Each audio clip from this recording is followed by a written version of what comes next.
माननीय न्यायालय ने पूछा, क्या एक अमीर की बेटी होती तो तुम लोग इसी तरीके से रातों रात उसको जला देते? इसका कोई जवाब उन अधिकारियों के पास नहीं था जो जालिमाना रवैया अब तक अपना रहे। माननीय न्यायालय ने पूछा कि एडीजी लॉ एंड ऑर्डर महोदय, आप बताइए कि आपको कैसे पता चला कि इस केस में रेप नहीं हुआ? इसका कोई जवाब एडीजी लॉ एंड ऑर्डर के पास नहीं था।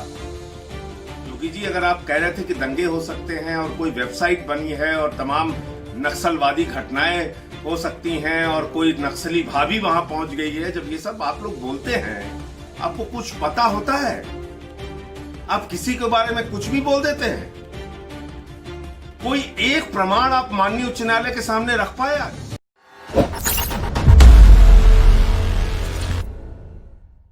जैन साथियों, आज इलाहाबाद हाई कोर्ट की लखनऊ खंडपीठ ने हाथरस मामले में योगी सरकार को बुरी तरह लताड़ा है। उनके अधिकारियों को उनके कुकृत्यों के लिए, उनकी ढिलाई के लिए, उनके लापरवाही के लिए जबरदस्त तरीके से फटकार लगाई है। यही बातें हम लोग कह रहे हैं कई दिनों से, और जनता की ओर से भी इस तरह की बातें आ रही थी कि न्यायालय को ही अब इस मामले में हस्तक्षेप करना पड़ेगा, क्योंकि योगी सरकार से अब न्याय की उम्मीद नहीं है। योगी सरकार की कार्रवाइयों को देखकर यही लगता है कि वो बलात्कारियों के साथ खड़ी है सरकार। और आज न्यायालय में भी जो कुछ हुआ, उससे ये साफ तौर पे देखने को मिला कि योगी सरकार के अधिकारियों के पास कोई जवाब न्यायालय की बातों का नहीं था। माननीय न्यायालय ने पूछा, क्या एक अमीर की बेटी होती तो तुम लोग इसी तरीके से रातों रात उसको जला देते?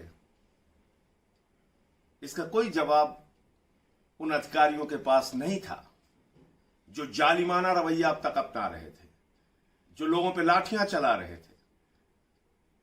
माननीय न्यायालय ने पूछा कि एडीजी लॉ एंड ऑर्डर महोदय, आप बताइए कि आपको कैसे पता चला कि इस केस में रेप नहीं हुआ? इसका कोई जवाब एडीजी लॉ एंड ऑर्डर के पास नहीं था।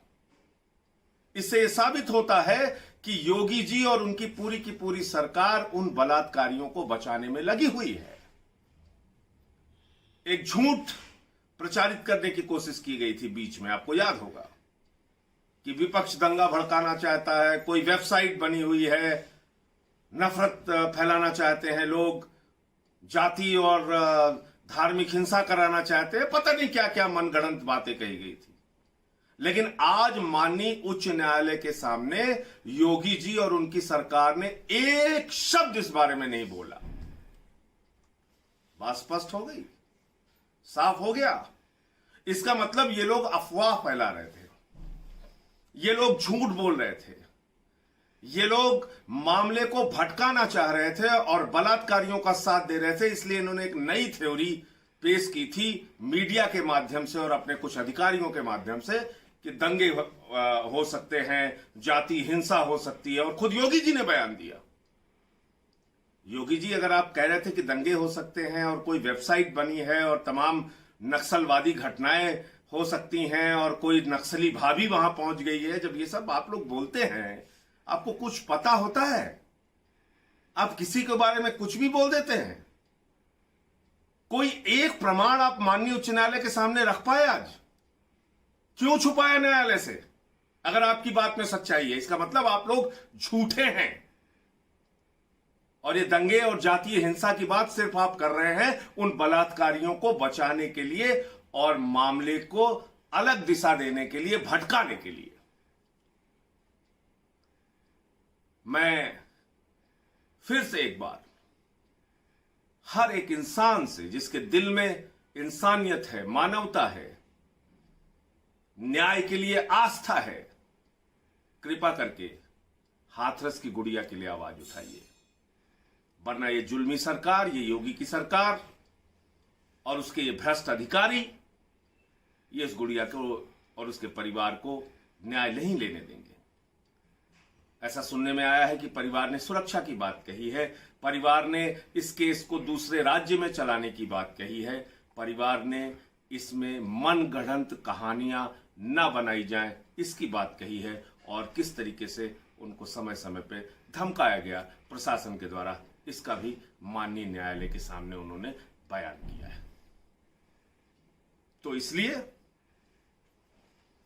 फिर से हम सबको मिलके गुड़िया को न्याय दिलाने के लिए, और माननीय उच्च न्यायालय ने आज बहुत ही जबरदस्त तरीके से योगी सरकार को फटकार लगाई है।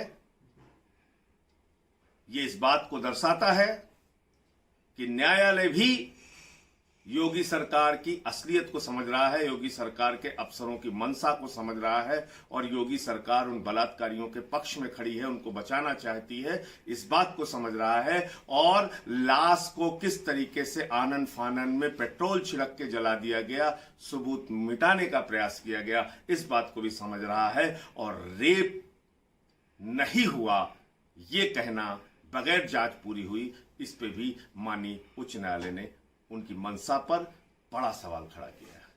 अब हम सबको मिलकर हमारी जिम्मेदारी है कि उस गुड़िया को न्याय दिलाने के लिए संघर्ष अपना जारी रखें, अपनी आवाज बुलंद करते रहें, और इस सरकार के चेहरे को जनता के बीच बेनकाब करते रहें। ये बेटी बचाओ का नारा देने वाले झूठे लोग हैं, ये अपराध खत्म करने का, गुंडागर्दी खत्म करने का दावा करने वाले झूठे और फरेबी लोग हैं। इनके चेहरे को जनता के बीच में बेनकाब कीजिए। इंकलाब।